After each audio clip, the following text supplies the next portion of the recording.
Prezadas e prezados estudantes, sejam bem-vindas e bem-vindos a mais uma aula do curso de Estrutura da Matéria 1. Na videoaula de hoje, vamos abordar a produção e a difração dos raios X. Então, como eu já mencionei na apresentação, e como fizemos no tópico anterior sobre a radiação térmica, dentro dessa primeira metade do curso, eu vou tentar sempre trazer uma perspectiva histórica aos experimentos e às descobertas que a gente vai mencionando. E com os raios-x não vai ser diferente.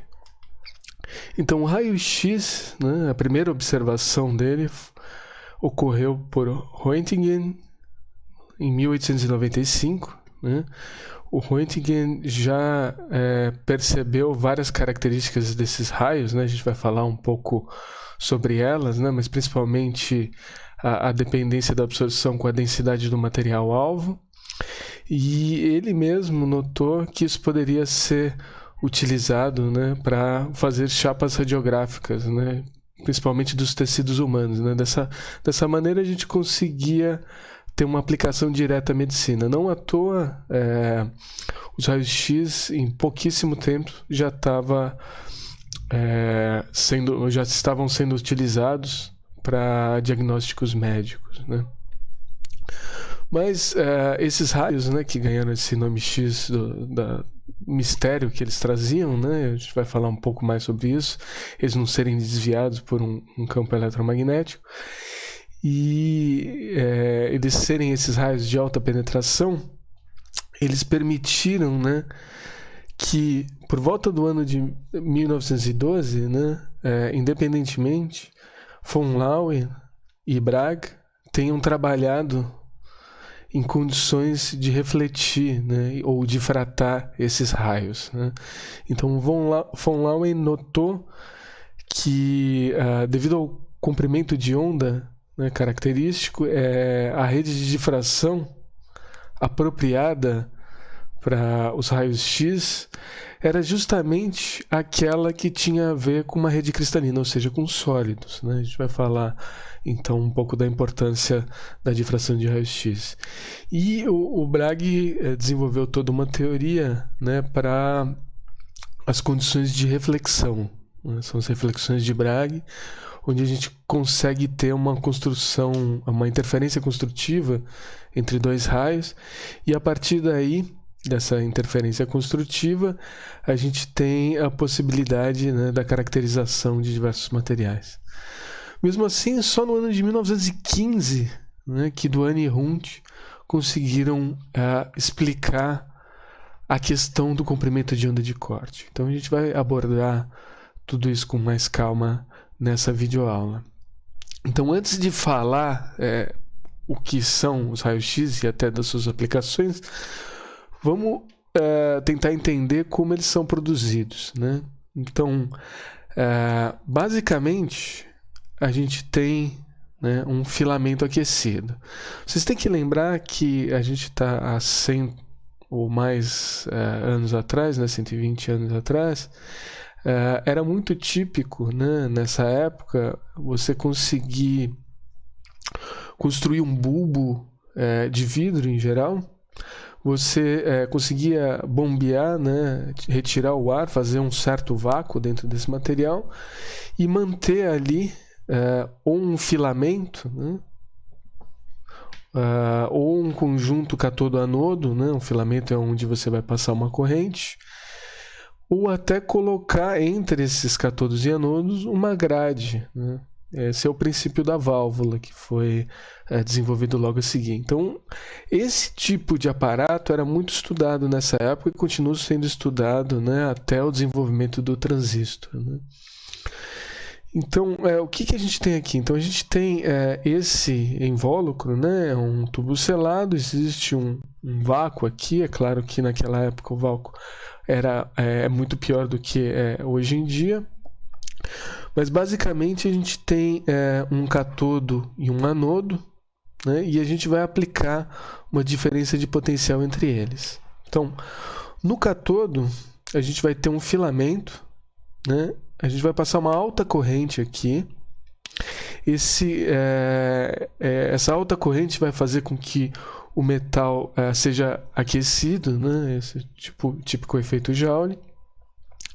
Quando o metal é aquecido, vocês têm que imaginar que todo sólido ele tem os seus elétrons, né? Ele é constituído por átomos, os átomos têm os núcleos e os elétrons, e esses elétrons estão aprisionados ao sólido por uma certa energia, né? Essa energia a gente vai falar mais sobre ela na videoaula do efeito elétrico.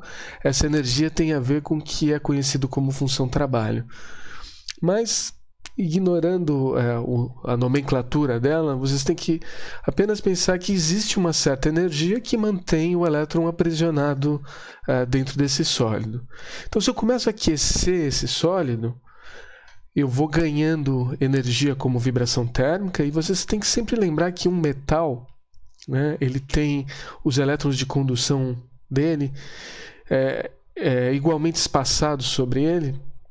Então vocês podem imaginar que isso, né, faz com que esses elétrons se comportem como um gás. Então o modelo de gás de elétrons, que é aproximado para um modelo de gás ideal, é um modelo muito adequado para metais, né? Quem for estudar depois mais a fundo a teoria do estado sólido vai ver aplicações, a teoria de Drude, Sommerfeld a respeito disso. Mas basicamente, então, se eu tenho esse gás de elétrons, eu aumento a temperatura, eu vou aumentando a energia cinética deles. E eu vou aumentando a energia cinética até um certo ponto que se torna provável, né, que essa energia cinética seja maior do que a energia que prende os elétrons nesse sólido. Então, dessa maneira, os elétrons vão ser liberados, né? Essa é a chamada emissão termiônica. Então, um filamento aquecido a uma dada temperatura que consiga vencer sua função trabalho, essa energia mínima para liberar os elétrons, vai ser basicamente uma fonte de elétrons, né? E isso vale inclusive para o microscópio eletrônico, né? Claro que no microscópio eletrônico você quer ter algumas características muito específicas na fonte, não uma emissão direcional, foco e tudo mais. Não vou entrar em detalhes aqui, mas se vocês quiserem, no nosso encontro síncrono, a gente pode abordar até mais alguns detalhes disso. Então tá, eu aqueci o meu catodo, eu estou liberando elétrons. Os elétrons estão aqui representados por essas, pictorescamente, por essas bolinhas vermelhas. E o que eu vou fazer? Eu vou aplicar uma diferença de potencial entre o catodo e o anodo, né? De uma maneira que os elétrons vão ser atraídos para esse anodo. Mas eu não vou aplicar qualquer diferença de potencial, vou aplicar uma diferença de potencial bem alta. Então, algo na faixa dos kilovolts. Né? Por quê? Porque a emissão termiônica, a priori, ela é isotrópica. Né? Eu tenho a mesma probabilidade, né, se eu tivesse uma fonte pontual, eu teria a mesma probabilidade do elétron ser emitido em todas as direções. Só que essa energia de emissão, como ele acabou de vencer essa energia que prendia ele não tem muita energia cinética. Ele venceu essa barreira e saiu ali com uma baixa energia cinética. Agora, se eu coloco uma diferença de potencial bem alta entre o catodo e o anodo, isso vai fazer com que todos os elétrons, não importa a direção que eles sejam, vão ser atraídos para o anodo. Essa é um ponto importante aqui. O outro ponto importante é para o formato e as características de emissão desses raios-x, como a gente vai ver daqui a pouco. Agora, eu vou ter uma alta corrente, né, porque são elétrons viajando, incidindo sobre o meu anodo.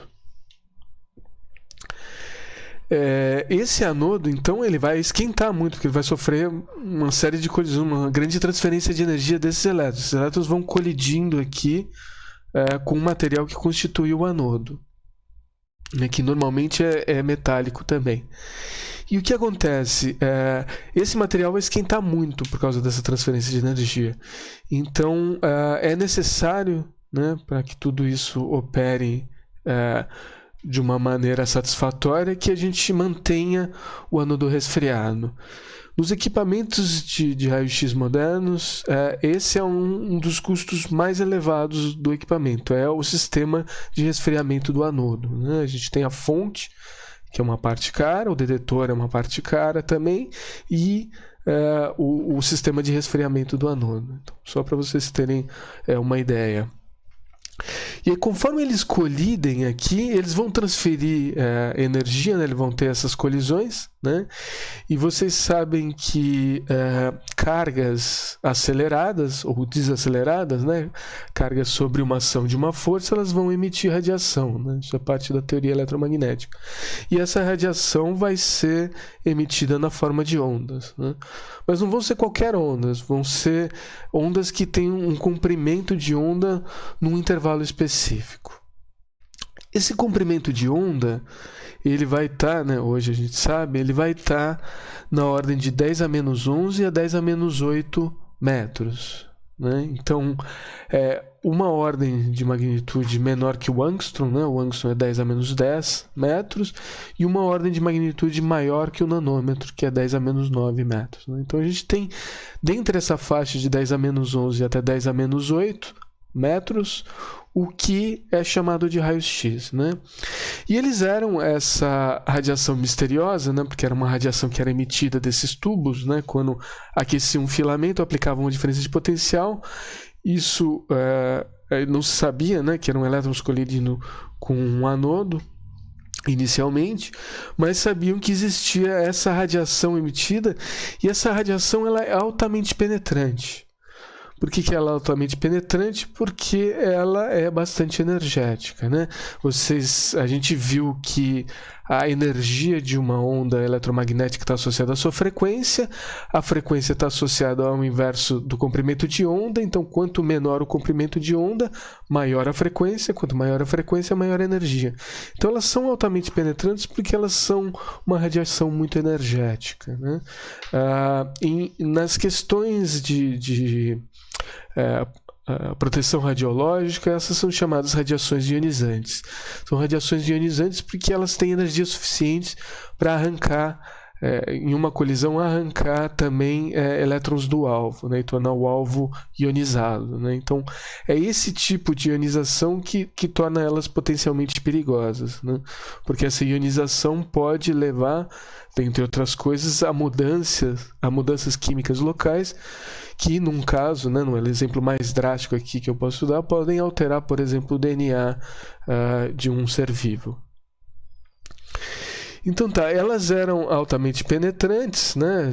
Era necessário paredes de chumbo aí para contê-las, e a transparência, né? Vocês têm que entender que toda a radiação eletromagnética, ela pode, um material pode ser transparente a ela, né? Não interagir, a radiação simplesmente passar dentro de um comprimento de onda. Né? A transparência, num sentido físico mais amplo, não tem a ver somente com o espectro visível.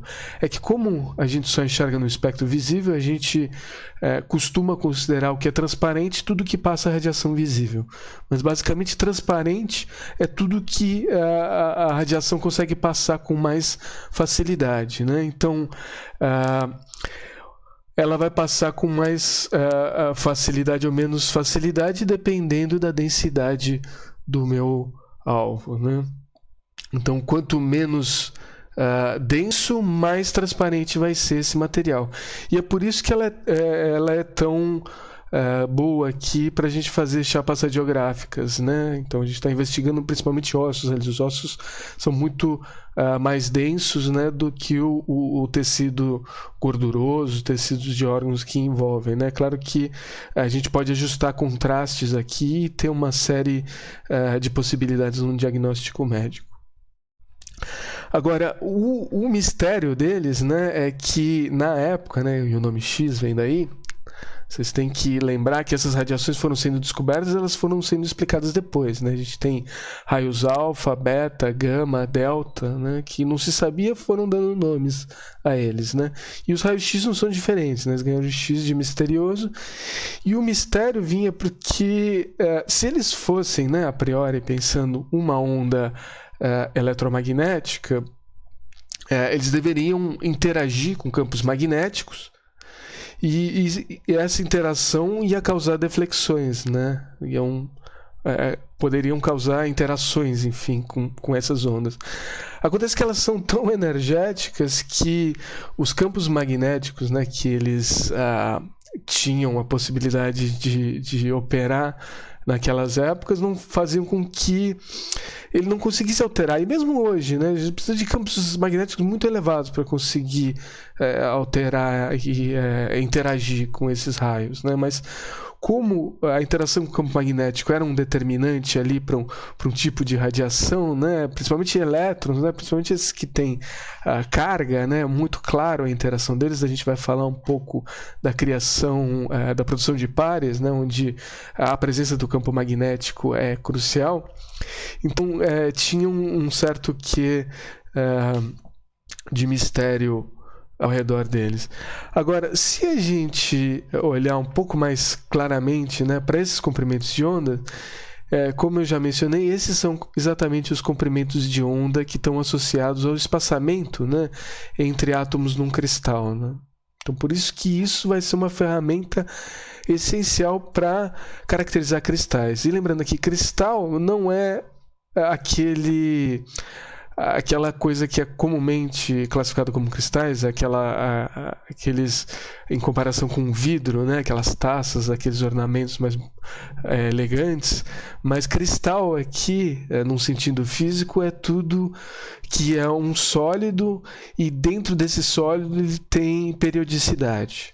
O material amorfo é um outro estado dos sólidos. O material amorfo ele não tem ordem global, ele tem ordem local, né? Então tá, e é isso que vai formar a base para as aplicações, né?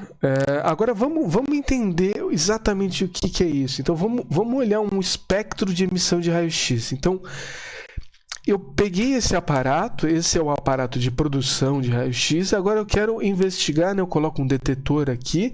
O detetor, novamente, ele vai gerar um espectro, né? O espectro caracterizado aqui por intensidades, né? Radiância, potência, quantidade de energia, alguma escala que o valha para o eixo ordenado.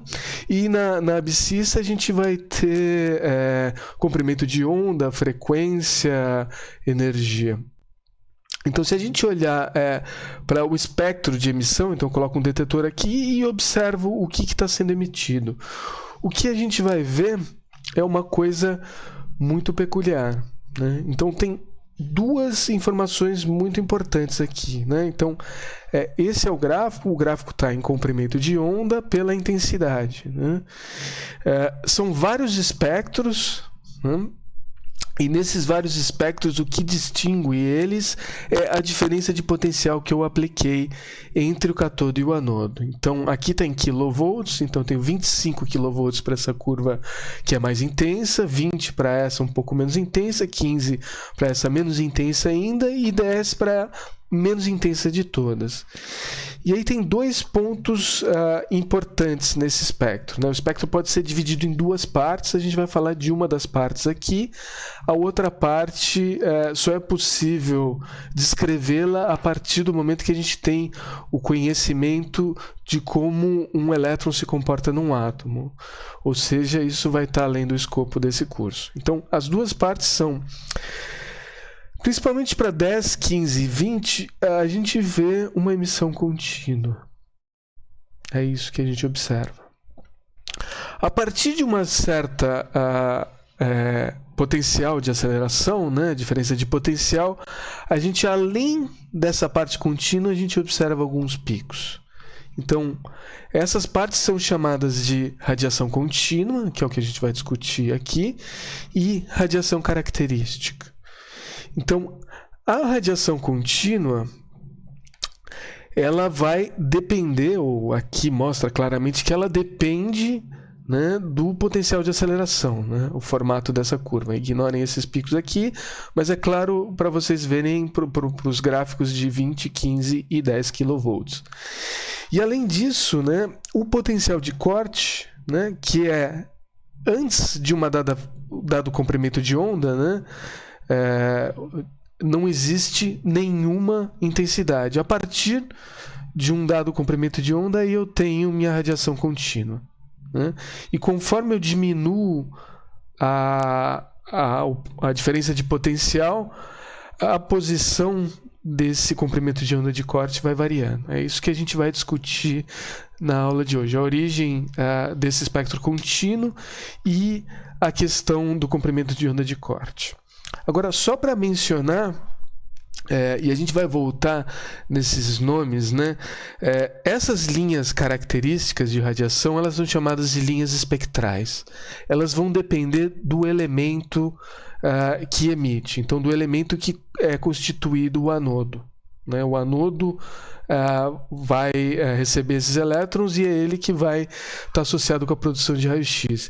E isso aqui vai ter a ver com a distribuição, a configuração eletrônica dos átomos. Então, essa radiação característica, que é chamada de linha espectral, né, eu tenho no espectro uma linha, né, porque isso tem praticamente uma só frequência, é um pico muito estreito. Isso aqui é a assinatura digital de cada elemento da tabela periódica.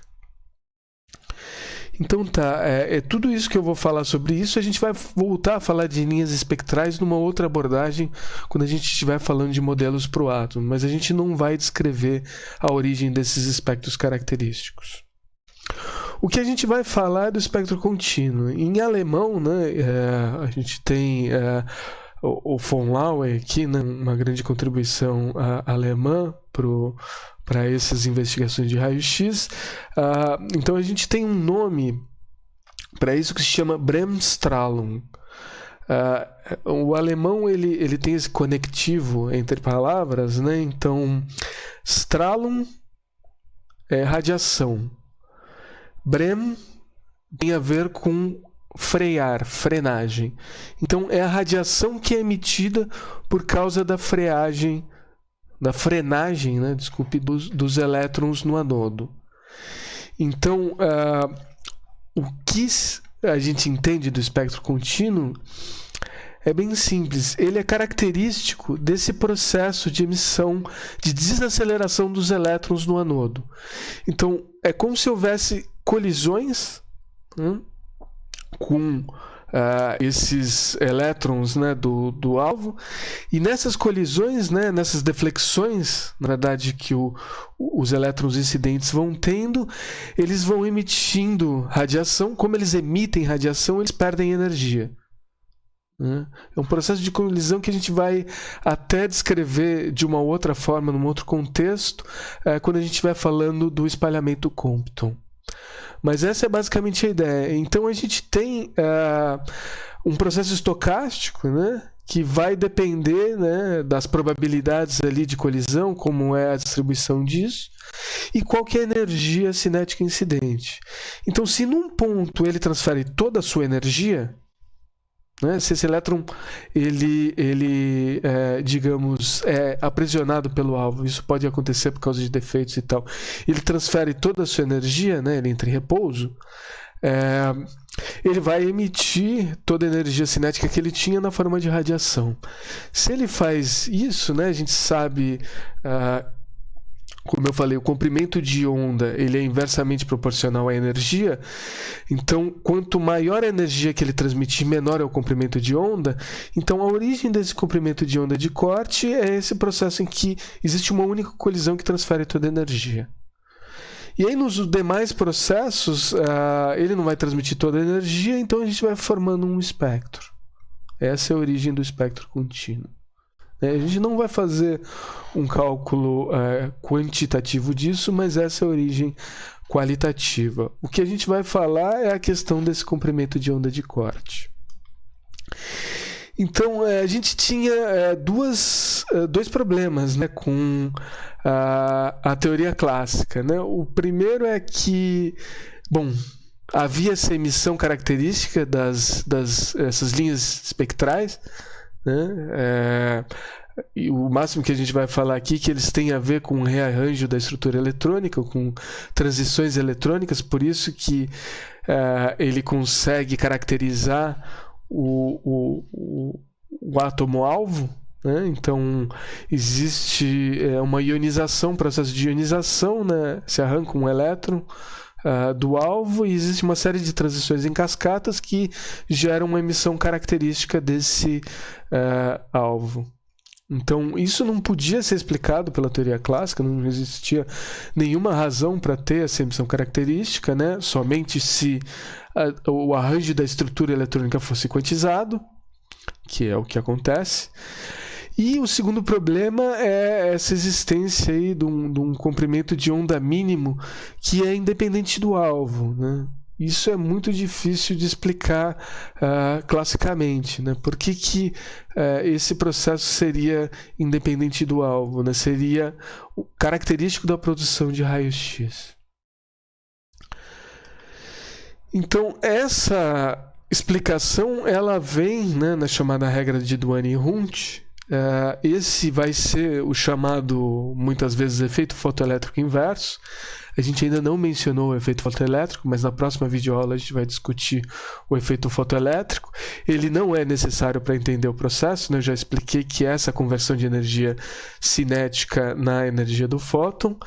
A gente vai ver que deveria existir uma pequena correção em energia, dada a função trabalho, dada essa energia mínima aí de excitação, mas como essa energia está na ordem dos elétron-volts e a energia cinética desse elétron está na ordem dos quiloelétron-volts, ou seja, 1000 vezes maior, essa é uma pequena correção que a gente não precisa levar em conta.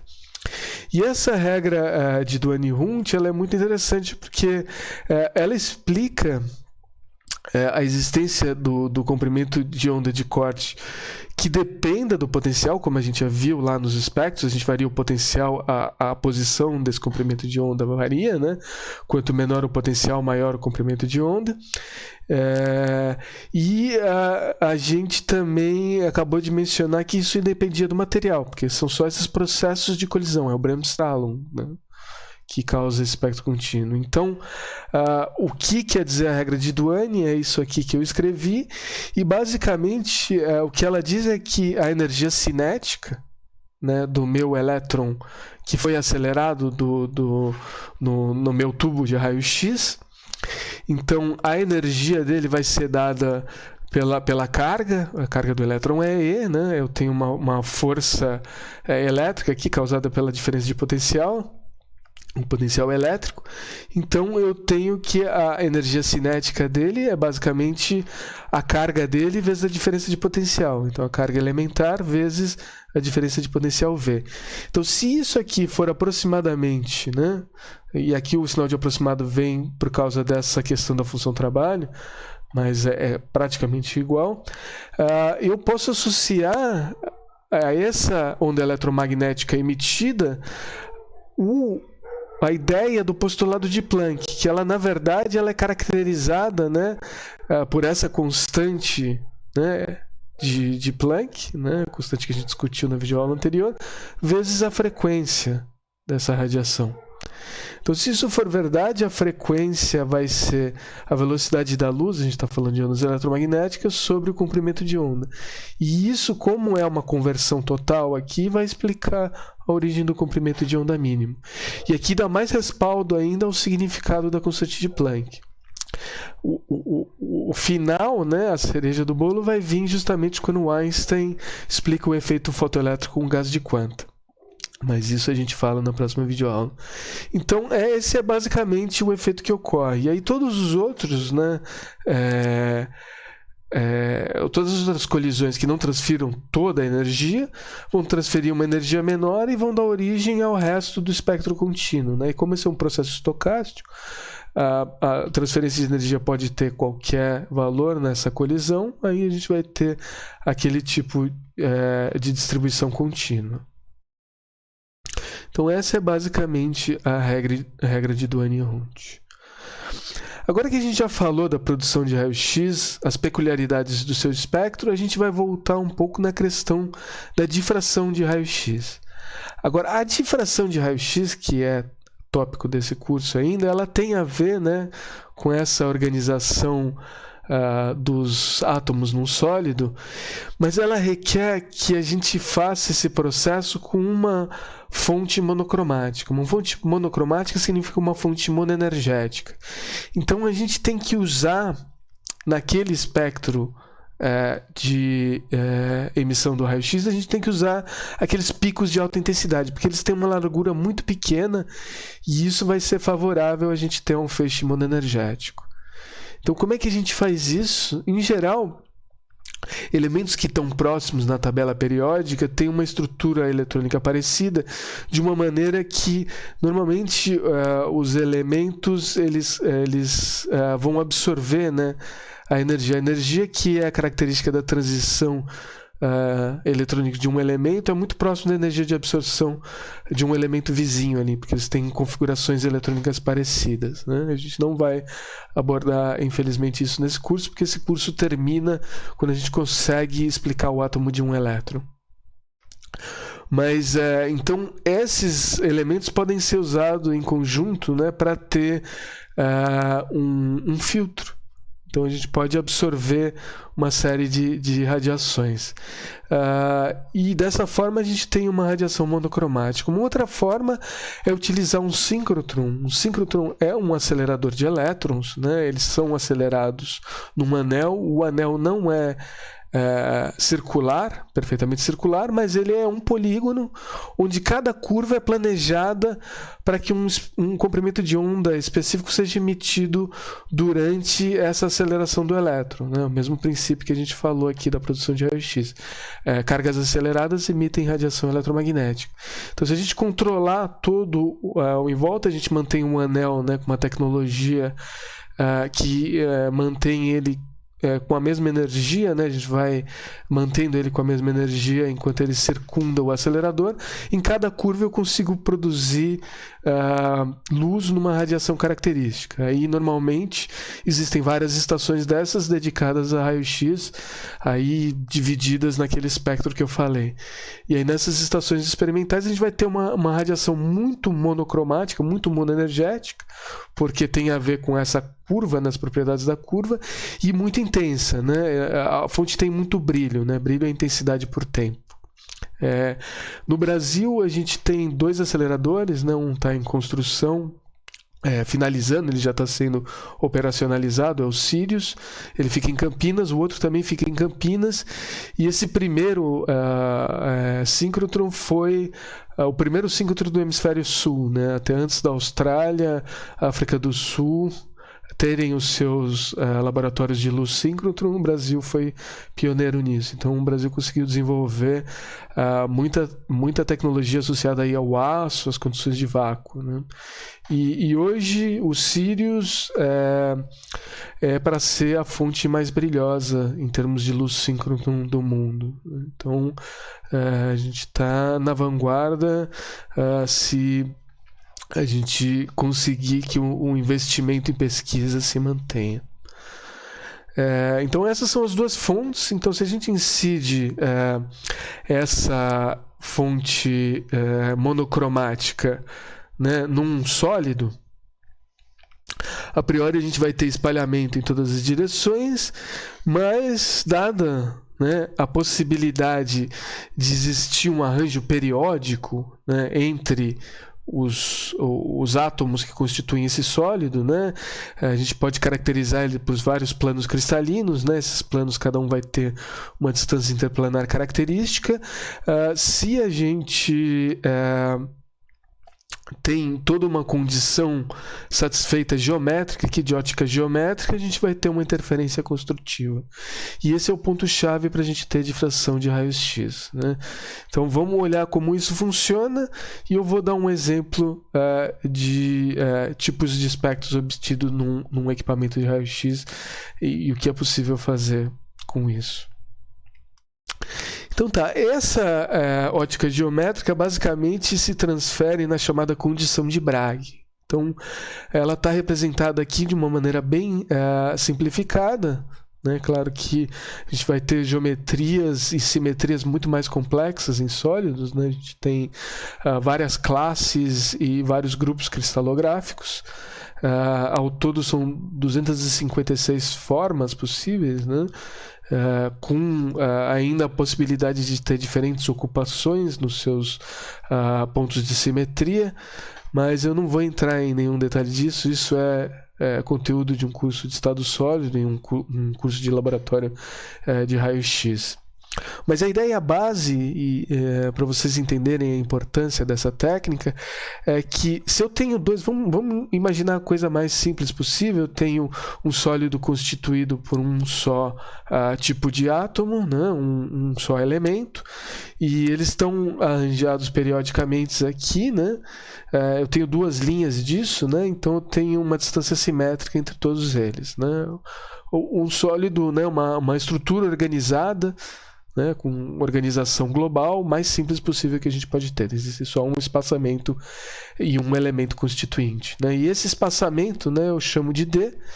Então, se eu traçar uma linha que passa pelo centro desses átomos, eu vou encontrar uma linha paralela a ela, né, uma distância D que passa pelo centro de todos os outros átomos, né?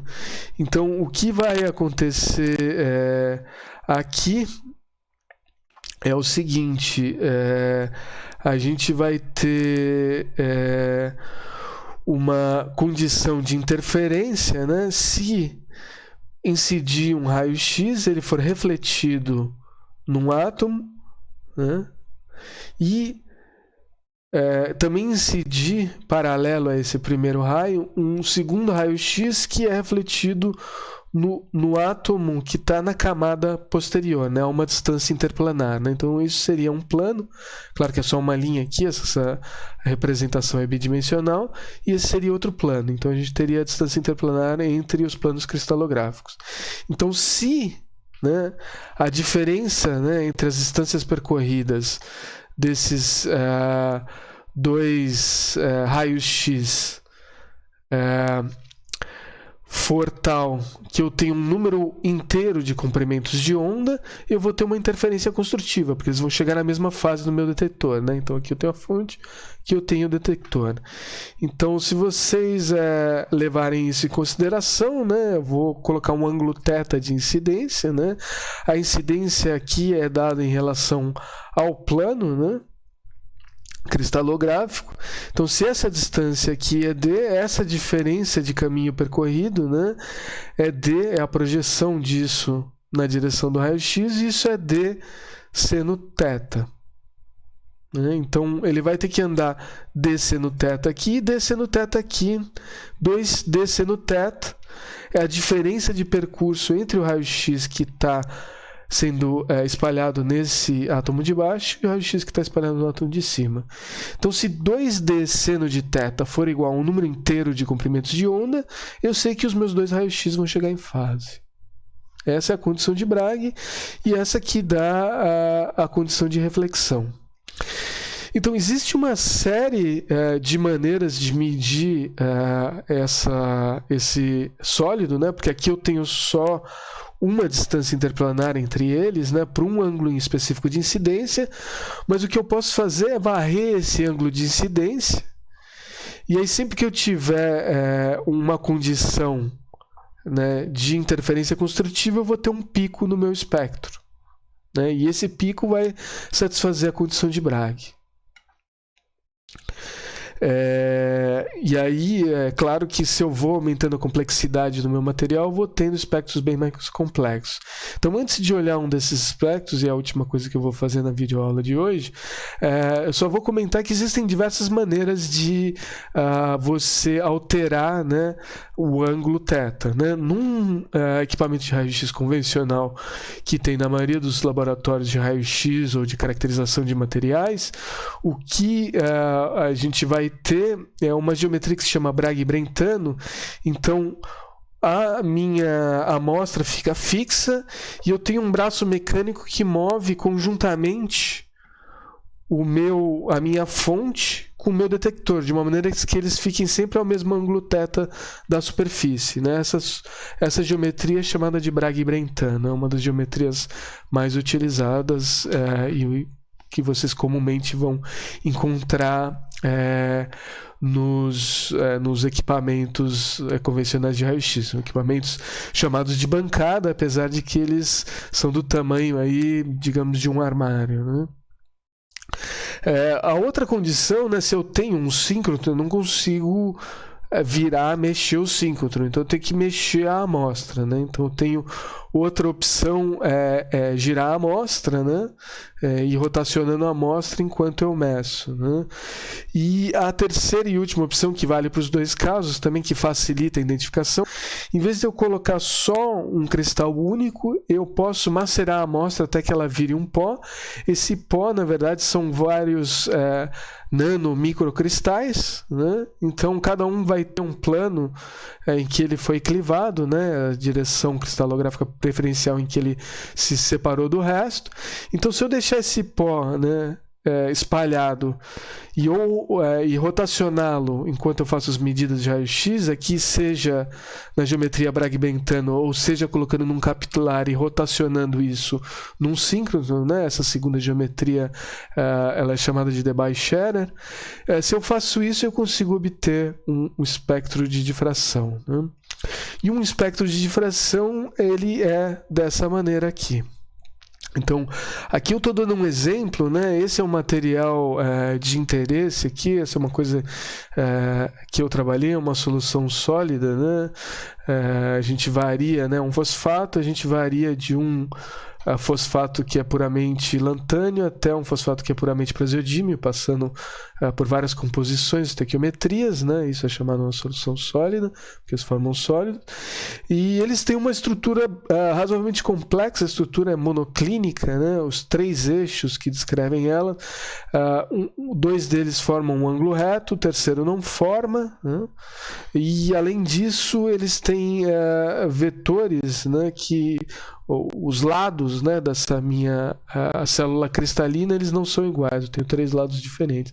Essa é quase uma das estruturas menos simétricas que a gente pode ter. A gente ainda pode ter uma estrutura triclínica, que é a menos simétrica, né? A cúbica cristalina é a mais simétrica e o amorfo é o mais simétrico de tudo, né? Que eu tenho a simetria esférica. E aí dentro disso a gente tem que colocar, né, essa estrutura, a composição química dela, né? Então a gente organiza ela, né, dentro dessa estrutura, e aí a gente calcula, né, o espectro de raio-x. Isso são as linhas aqui, e os pontos, né, que são círculos abertos, são os dados experimentais, né? Então a gente vai vendo aqui, está mais claro ver os pontos, a gente vai vendo que eu vou variando o ângulo 2θ, né, 2 vezes aquele ângulo que eu falei. Isso é característico da geometria Bragg-Brentano. Isso aqui foi feito num equipamento convencional, e a gente mede a intensidade, né? Então a gente tem ângulo por intensidade, e a gente vai vendo que tem muitos picos, né, associados a toda essa complexidade da estrutura cristalina, que tem diversas simetrias associadas, né? A gente tem as simetrias do fosfato, as simetrias de inversão ou não nessa célula cristalina, e assim por diante, todos os planos que ela pode formar. Então eu trouxe esse exemplo, né, não só porque eu trabalho com isso, né? Isso tem interesse aqui para a imobilização de rejeito nuclear, mas eu trouxe esse exemplo só para mostrar para vocês o quão complexo é essa técnica, né? A análise desses dados é trabalhosa, né? Como vocês podem imaginar, cada uma dessas linhas aqui, que aqui já parece quase um contínuo, representa uma difração calculada, né, pela linha contínua. E além disso, vocês têm que levar os fatores atômicos em conta para ver se é possível ou não observar um dado pico, né? Isso que tem a ver com as intensidades. Então, é um método bem robusto, né, desenvolvido basicamente pelo Rietveld, né, tanto que ganha o nome dele, o método Rietveld. E eu quis trazer para vocês porque essa é uma das caracterizações de material a mais robusta que a gente tem. Ela vem sendo empregada em engenharia de materiais há bastante tempo, né? Isso é uma técnica já chamada convencional. Não quero entrar em tantos detalhes aqui como se analisa isso, mas a gente até pode conversar mais se vocês tiverem algumas curiosidades, né? Mas vejam quanta informação há num espectro. Então tá, isso que eu queria falar da produção e difração de raios-x. Espero que tenha sido do interesse de vocês. E o exercício proposto, ele tem a ver justamente com a condição de Bragg, né? Então, eu quero que vocês imaginem um feixe monocromático de raio-x, né? E esse feixe está incidindo num certo cristal de cloreto de sódio, né? A distância interplanar é dada, é observado, né, um espalhamento nesse ângulo. Ele fala que é de primeira ordem, né? Então ele dá o N. Então vocês vão usar a condição de Bragg para descobrir o valor de comprimento de onda, e com o valor do comprimento de onda eu quero que vocês me digam qual que é a tensão mínima, né? Aquela tensão de corte ali do espectro contínuo, para que a gente consiga observar isso num aparelho de raio-x. Então eu vejo vocês numa próxima videoaula.